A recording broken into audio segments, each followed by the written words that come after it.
And we are back. Thanks for staying with us. Joining us right here on the couch is Ifeanyi Eziukwu.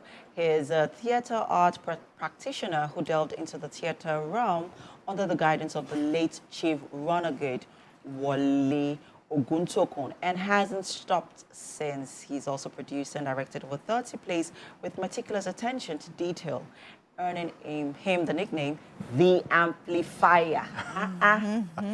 Amplifier. Love it. Welcome to Wake Up Nigeria. Thank you very much. It's a pleasure having you here. Now tell us more about this, your nickname, The Amplifier. What was it that you amplified? And when did the name stick?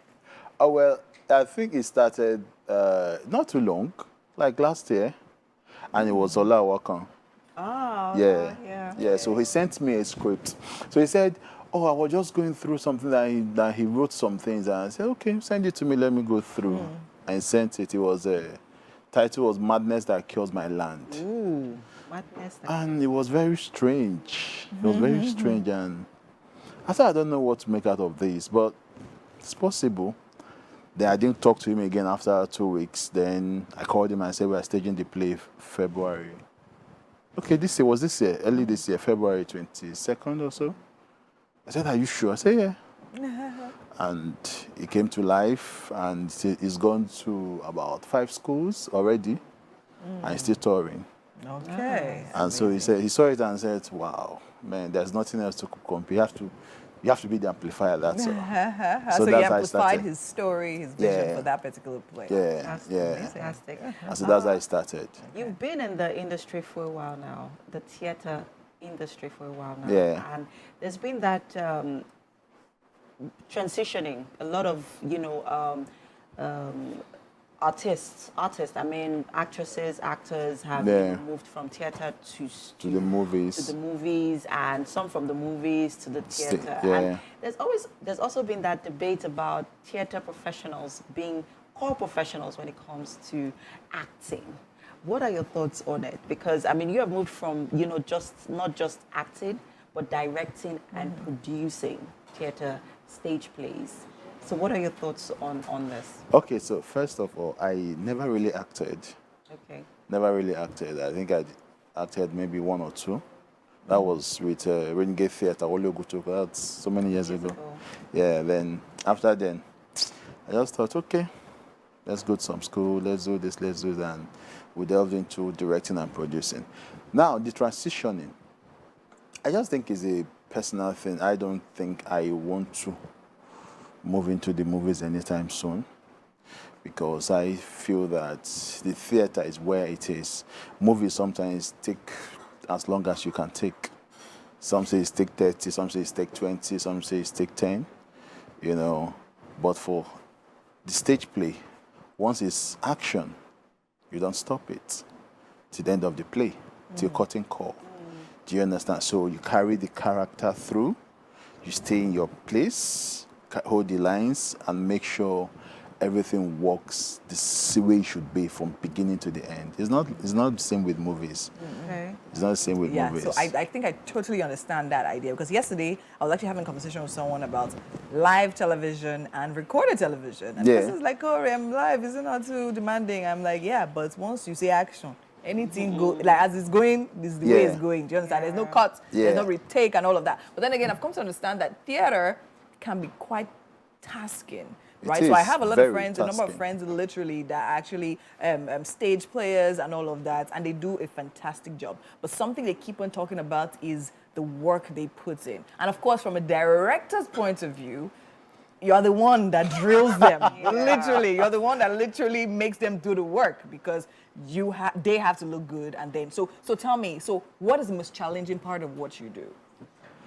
The most challenging part of what I do sometimes, it's, okay, there's a list of them. Sometimes it's, so a writer writes a play.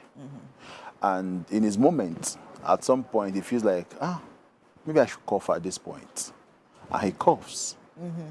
And he expects you, the director, to put in the cough. And it doesn't work with you. It doesn't make sense. And you say, no, I'm not going to do this. I said, no, I want it because, do you understand? Do you know the reason I coughed? And you're wondering, this doesn't make sense. Do you understand? Yeah. And aside that, you have your audience who already used to your work, who knows your style, who has to enjoy what you do, or who has been enjoying what you do. And so, when you talk to the actors and say, okay, this is what I want you to do. And sometimes it's also very demanding because sometimes you get actors that does not fit into the picture correctly. But what do? You have to work with You are them. the director. You have to bring it You out have of to them. school them through it. And sometimes it takes crazy time. And it's brain tasking.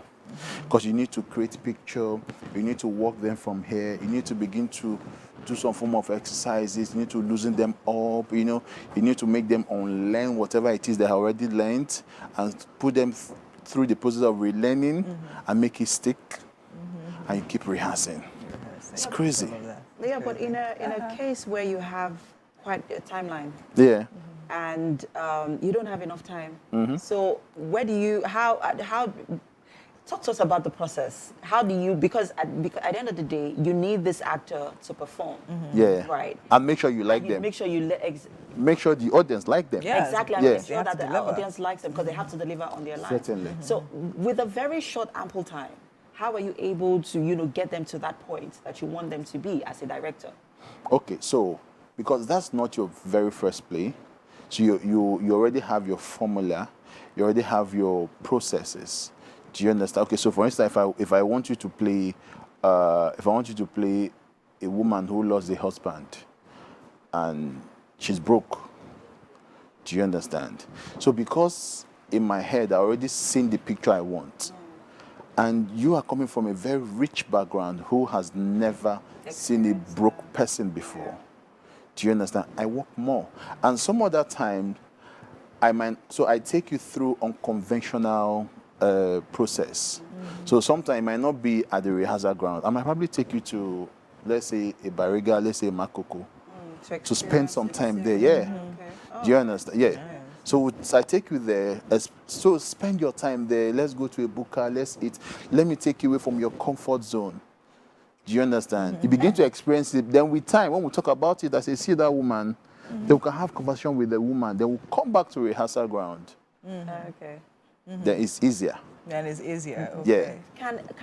Can a movie actor play in a stage play or act in a stage play? It depends. It depends. It depends on the director, not necessarily the actor. Okay. Depends on the It director. depends on the director. And hoping that the actor is open Okay. to learning and open to changes. Do you understand? So with that, I know, okay, so this is theater. It's a bit difficult from what you are from what you are used to.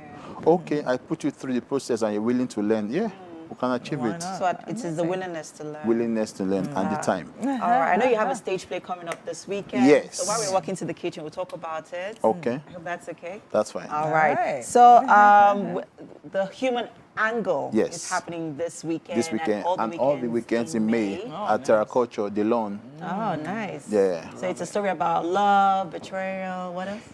It's a story about love. It's a story about betrayal. It's a story about a whole lot of things into it. A whole lot of things. So it was a case of. So some will say it's a regular Nigerian story where the woman is barren or hasn't given birth for 7 years, and So let's walk to the kitchen while we talk about it. Okay.